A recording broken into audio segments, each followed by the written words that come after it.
먼저 질문 하나 하겠습니다. 예수님을 믿고 구원받는 일이 쉬운 일입니까? 어려운 일입니까? 어떤 사람에게는 예수님 믿고 구원받는 게 너무 쉽습니다. 그러나 어떤 사람들에게는 이것이 얼마나 어려운지 주일날 교회에 왔다 갔다 종교 생활을 수십 년 동안 하다가 예수를 믿는 사람들이 있습니다.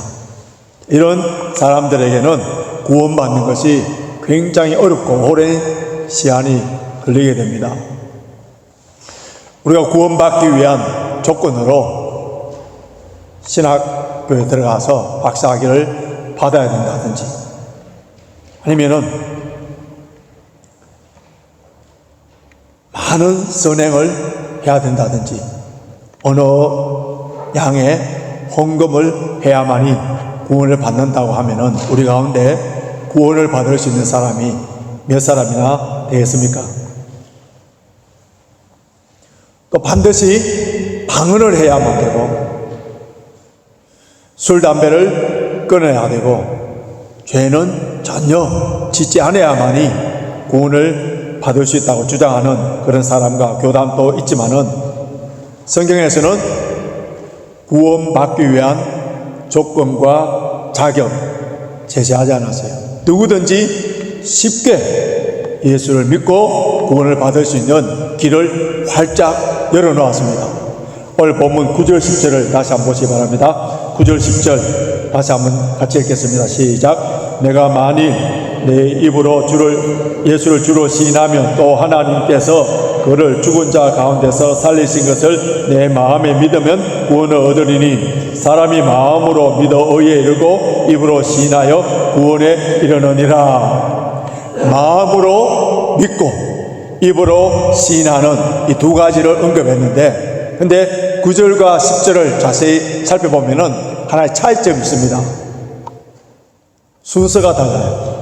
9절에는 입으로 예수를 주로 시인하는 것이 먼저 나오고 마음으로 믿는 것이 나중에 나옵니다. 근데 10절 보십시오. 마음으로 믿는 것이 먼저 나오고 입으로 시인하는 것이 뒤에 나옵니다. 또 질문하겠습니다. 9절이 맞습니까? 10절이 맞습니까? 그 순서가 어느 게 맞아요? 이 9절과 10절을 통하여서 우리에게 주시는 메시지는 마음으로 믿는 것과 입으로 시인하는 것 동일한 가치 상호 교환적이라는 것을 알 수 있습니다. 마음으로 믿으면은 반드시 입으로 시인하게 되고 입으로 시인하는 것은 마음으로 믿기 때문에 입으로 시인한다는 거예요. 그렇기 때문에 마음으로 믿는 것 그리고 입으로 시인하는 것 이거는 동전의 양면과 같이 같은 내용이라는 것을 볼 수 있습니다. 마음으로 믿는다. 이것이 많은 오해를 할 수 있는 것. 마음으로 믿는다. 이것이 어떤 의미가 있는가? 그것을 구체적으로 한번 살펴보기를 원합니다. 첫째, 마음으로 믿는다는 것은 우리의 전 인격적으로 예수 그리스도를 신뢰하고 주의 말씀에 순종하는 것을 의미해요. 여기서 마음이라 하는 것은 우리 인격의 지성, 감성, 의지 중에 감성의 부분만을 말하는 것이 아니에요. 지정이 모두 합친 전 인격을 말합니다. 많은 사람들은 하나님의 말씀을 지성적으로 받아들이고 이해하고 이런 것을 믿는다고 생각하는데 오늘 본문에서 말하는 마음으로 믿는 것은 그런 게 아니에요. 야고보서를 보시면은 마귀도 하나님이 한 분이심을 알고 예수님이 하나님의 아들이심을 알고 믿고 그 앞에 뜬다고 했어요. 이거는 뭡니까? 감정적인 표현이에요. 그러나 마귀는 의지적인 결단이나 하나님의 말씀에 대한 순종이 없어요. 그래서 이런 마귀의 믿음, 마귀 수준의 믿음을 가지고 마음으로 믿는다 그렇게 하지 않습니다.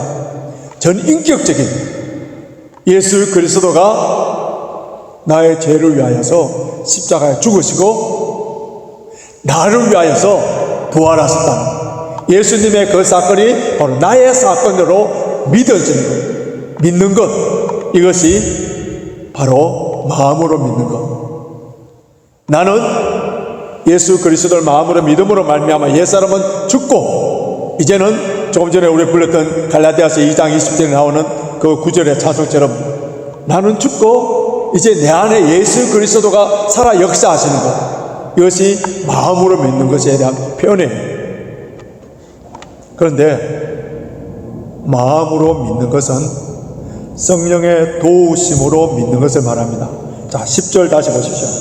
10절, 사람이 마음으로 믿어 의에 이르고 입으로 시인하여 구원에 이르느니라. 여기에서 마음으로 믿어 동사가 나오죠. 또 입으로 시인하여, 우리 성경에서는 잘 표현되어 있지 않습니다만은 헬라어 성경에는 수동태로 되어 있습니다.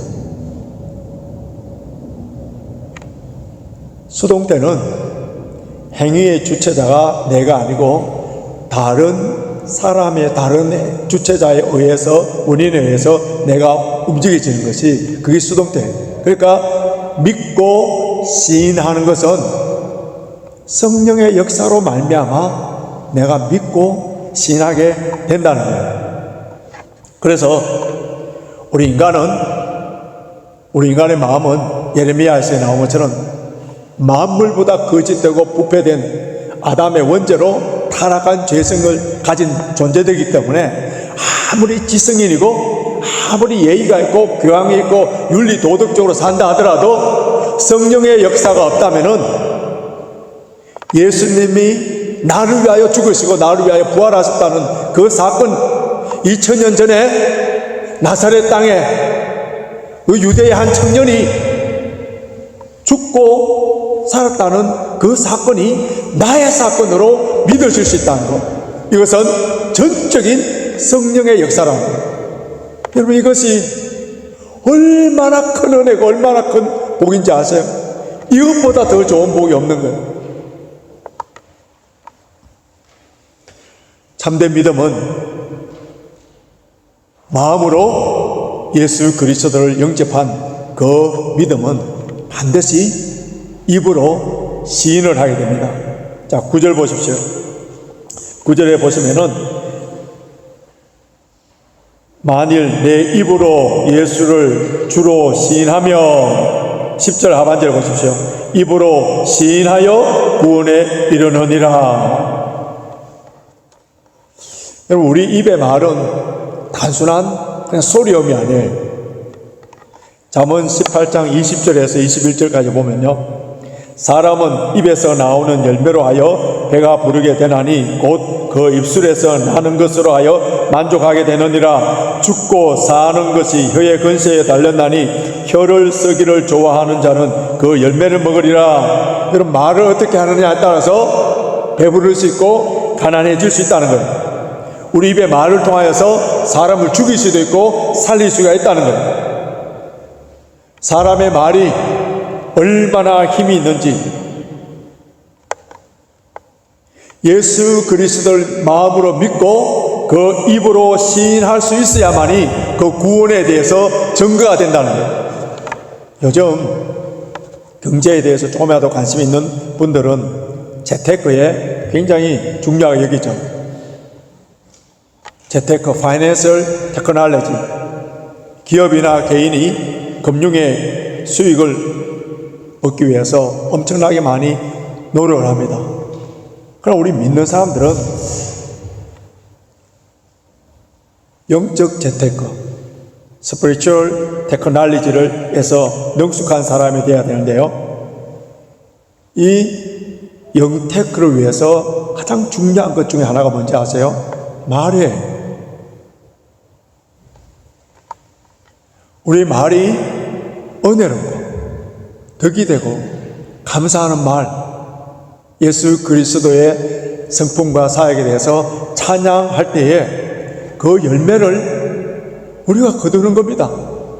돈만 늘리려고 뭐 어떤 파이낸셜 재테크만 하는 것이 아니라 우리의 영적인 재테크를 해야 되는 거예요. 받은 은혜에 대해서 감사의 표현, 찬양. 이것이 우리 영혼을 살찌우고 건강한 신앙생활 하는데 얼마나 도움이 되죠. 여러분, 우리 한국 사람들, 특별히 우리 교인들 가운데 갱상도 사람들 많죠. 잘 표현하지 못하는 것이 있습니다. 감사합니다. 죄송합니다. 이런 말 죽어도 잘 못해요. 우리 가운데 잔소리, 불평, 불만, 원망 이런 거는 배우지 않아도 다 전문가가 되었어요. 어떤 사람들은 전화기를 들고 하나님께서 오늘 나에게 주신 그 말씀에 대해서 큐티를 쉐어링하고 지난주에 나에게 놀라우신 은혜를 베풀어 주신 것에 대해서 감사거리를 나누라는 것은 단 1분도 하지 못하고 안 하고 다른 사람을 도마 위에 올려서 중상모략하고 비방하고 이런 거는 한 시간도 모자라서 오늘은 그만하고 다음에 또 할게 하면서 전화하는 사람들이 있죠. 주께서 주신 은혜에 대해서 우리는 감사의 표현을 해야 됩니다. 다음 주일이 우리 기독교의 최대 명절인 부활주일입니다. 예수님의 탄생 크리스마스는 정확하게 예수님이 언제 태어난지 잘 모릅니다. 그래서 태양력에 맞춰서 뭐 여러 가지 설이 있습니다만은 그러나 모든 사람들 다 태어나는 생일이 있어요. 그런데 성경에 보면은 예수님의 생일 태어난 것의 그 날짜에 대해서는 한 번도 언급이 없습니다. 그런데 모든 사람들, 모든 종교의 차별화를 기독교의 독특한 자존심, 그것이 무엇입니까? 예수님의 부활. 예수님께서 사망 권세를 깨뜨리시고 부활하신 이 부활의 능력, 부활주의를 지키면서 우리가 감사의 표현이 없다. 아멘. 우리 교회 오늘 주보에 다 부활절 감사 헌금 봉투를 넣어드렸습니다. 정말 여러분들이 구원받은 하나님의 자녀고 예수 그리스도의 부활에 대해서 감사하고 나의 부활에 대해서 감사할 수 있는 믿음이라면 금액을 떠나서 행편 따라 정말 감사의 표현을 하셔야 돼요. 우리 성도들의 입에 말 그리고 그 표현, 이것이 얼마나 강한지 마귀는 다 아는 거예요. 그래서 우리의 입술을 통하여서 좋은 말을 하지 못하도록 막고, 신앙 고백하지 못하도록, 신앙에 대해서 감사 표현하지 못하도록 마귀는 온갖 변명 핑계를 다 넣어줍니다. 초대 예루살렘 교회 때에 베드로와 요한이 복음을 전할 때에 그때의 예루살렘 공회원들이 뭐라고 했느냐 하면 예수의 이름을 말하지도 말고 가르치지 말라 협박했습니다. 이 말은요, 마음으로 믿는 것은 허용을 하는데 입술로 시인은 하지 말라는 거예요. 이 말을 들은 베드로와 요한은 예수 그리스도를 마음을 믿는 그 믿음이 입으로 시인하지 않을 수가 없는 거거든요. 그래서 어떻게 합니까? 하나님 앞에서 너희 말을 듣는 것이 하나님의 말씀 듣는 것보다 옳은가 판단하라. 우리는 보고 들은 것을 말하지 아니할 수 없느니라. 보고 들은 것, 그 심령 속에 예수 그리스도의 복음이 불타오르기 때문에 그것을 말하지 아니할 수 없느니라. 마음으로 믿는 그 믿음을 입술로 고백하고 시인할 때에 귀신이 물러가는 역사가 일어나고 하나님의 능력을 체험하는 그런 경험들을 하게 됩니다. 우리가 마음으로 믿고 입술로 고백하는 것이 너무 중요한데, 이 입술로 고백한다, 시인한다, 이것은 몇 가지 중요한 의미가 있어요. 첫째는 어떤 의미가 있느냐 하면은 하나님의 말씀에 순종한다는 그런 의미가 있습니다. 입으로 시인하는 것은 단순히 우리 입술로 주여 주여 하는 것이 아니고요, 마태복음 7장 21절 보면은 나더러 주여 주여 하는 자마다 천국에 다 들어갈 것이 아니요 다만 하늘에 계신 내 아버지의 뜻대로 행하는 자라야 들어가리라. 참된 고백은 하나님의 말씀에 대한 순종을 통하여서 증명이 되는 겁니다. 둘째로 입술을 통해서 고백한다, 시인한다는 이 말은요, 나의 삶의 주인이 예수 그리스도시다, 그걸 인정하는 거예요. 우리가 예수님을, 그리스도를 구세주로 믿습니다. 나의 죄에서, 지옥에서, 사망권세에서 건져주신 구세주. 근데 구세주로만 믿으면서는 온전한 믿음이 아니에요. 어떻게 믿어야 된다고요? 주님으로, 로드로, 주인으로 믿어야 되는 거예요. 우리가 입술로 주여, 로드 고백한다면은 주의 말씀에 절대적인 충성과 섬김, 주의 말씀을 순종하겠다는 그러한 고백입니다. 예수님 당시에 로마 사람들은 시저를, 로마의 황제를 큐리오스, 주님이라고 반드시 고백을 해야 돼요. 왜냐하면 황제 숭배가 있었거든요. 황제를 신으로 여겼습니다. 우리나라에도 그 비슷한 예가 있었죠. 일제치하 때에 모든 우리나라 식민지 국민들은 일본 천황에 절을 하면서 그렇게 신으로 섬겨야 되는 그런 때가 있지 않았습니까? 로마의 지배를 받는 모든 사람들은 신전에 가서 시저가 나의 주인입니다, 주여 큐리오스라고 고백을 해야 됩니다. 그런데 예수 그리스도를 마음에 믿고 입으로 시인하는 사람들은 절대로 하지 않아요. 예수님이 나의 주인이시고 예수님만이 나의 주님이시기 때문에 시저가 인간의 왕이 나의 주인이 아니라고 함으로 말미암아 수많은 사람들이 사자의 밥이 되고 순교를 당했습니다. 사도 요한의 제자였고 소아시아 7교회 중 한 교회인 스무나 교회의 감독이었던 폴리갑은 로마 원정 경기장에 끌려갈 때에 그 도시의 관리가 그 폴리갑을 존경하고 그 인품과 그 모습을 존경했던 그 사람이 폴리갑에게 애원했습니다. 설득했어요. 시저가 주님이라고 고백만 하면은 당신은 살 수가 있다고. 한 번이라도 시저가 주님이라고 고백하십시오. 당신이 불타 죽지 않을 수 있습니다. 할 때에 그때 폴리갑은 내 인생 86년 동안 한 번도 나를 실망시키지 않으신 주님, 어떻게 내가 나의 왕이신 주님을 부인할 수가 있겠소? 하면서 당당히 그 순교의 현장에 갔습니다. 입술로 고백한다는 말은요, 어떤 고난과 환난과 어떤 경제적인 불이익과 심지어 죽음이 온다 하더라도 주님은 나의 주인이시라는 것을 고백하는, 선포하는 것이에요. 셋째로 입술로 주님이라고 고백하는 그것은 복음 전파를 의미합니다.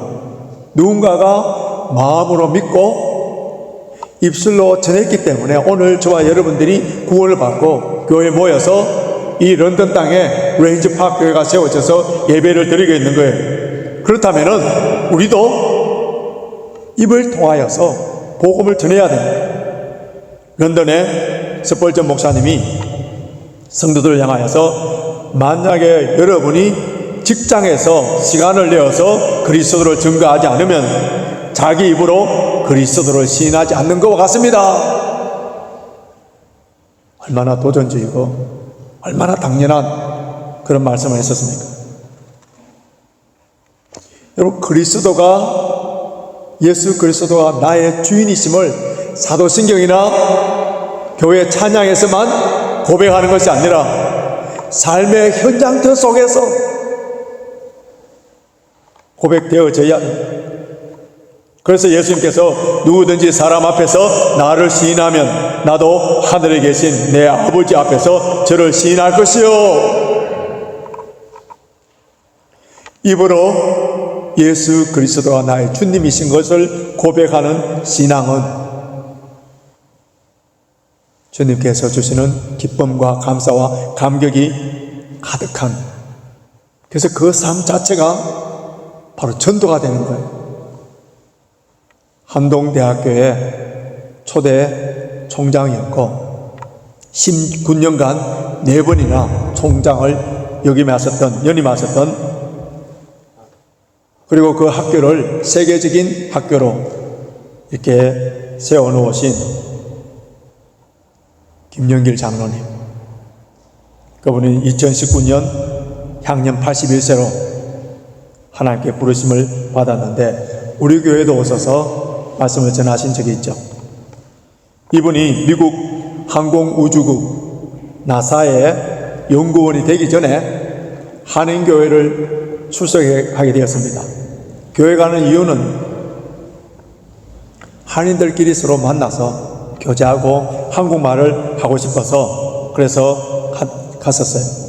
근데 이제 나중에 나사에서 일을 하고 있을 때 어느 날 동료가 그가 교회 가는 줄 알고 특별한 부탁을 한 거예요. 매주 화요일 날 12시에 기도 모임이 있는데 꼭 한번 와보라는 거예요.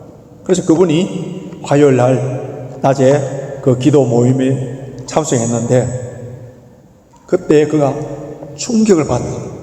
어떤 충격을 받느냐, 150명의 그 박사들이 모여서 기도를 하고 있는데 그렇게 감격과 기쁨이 넘치는 모습을 처음 보았다는 거예요. 첨단 과학을 연구하는 그 사람들에게 도대체 무엇 때문에 저렇게 저렇게 열렬한 신앙을 가지고 저렇게 간절히 기도를 하고 있단 말인가? 그러면 나에게는 왜 이렇게 평강의 기쁨이 없단 말인가?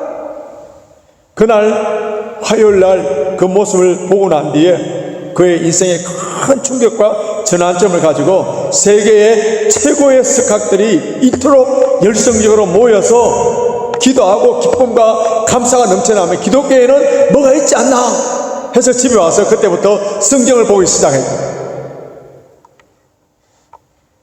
그때부터 자기에게도 말할 수 없는 기쁨과 감격과 평안이 넘쳐나게 되고, 이 기쁨과 평안을 통하여서 한동대학을 섬기고 온누리교회 장로로 섬기고, 그러다가 많은 사람들을 주님 품으로 돌아오도록 하고 우리 주님의 품에 기쁨으로 안기게 되었습니다.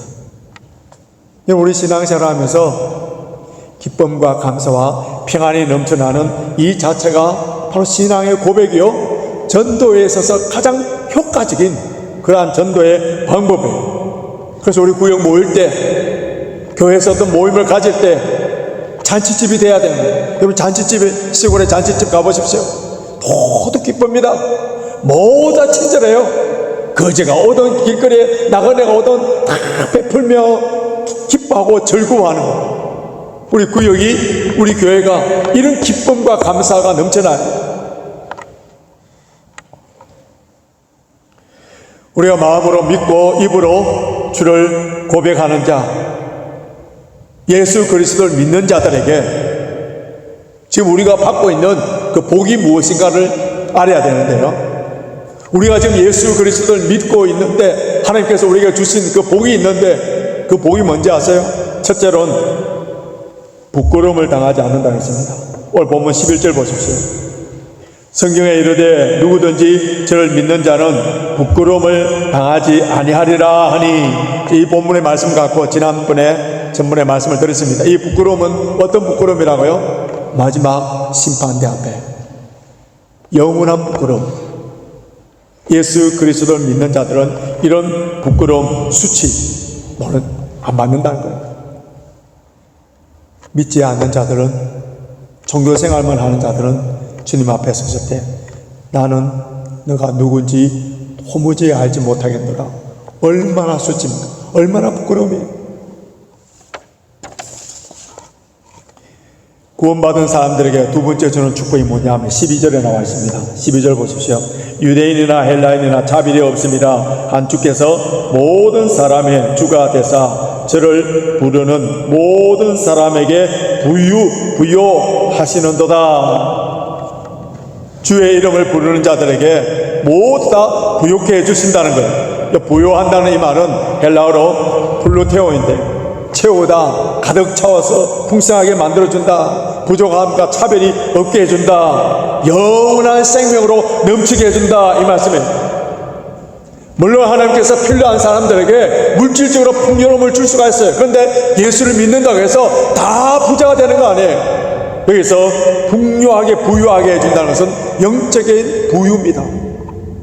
주님의 사랑과 은혜가 내 가슴 속에 가득할 때 초막이나 궁궐이나 거친 들이나 높은 들이나 가난하나 병드나 이런 것이 문제가 아니고 주님이 주시는 말할 수 없는 평강과 기쁨과 감사, 현재적인 천국의 기쁨을 누리는 거예요.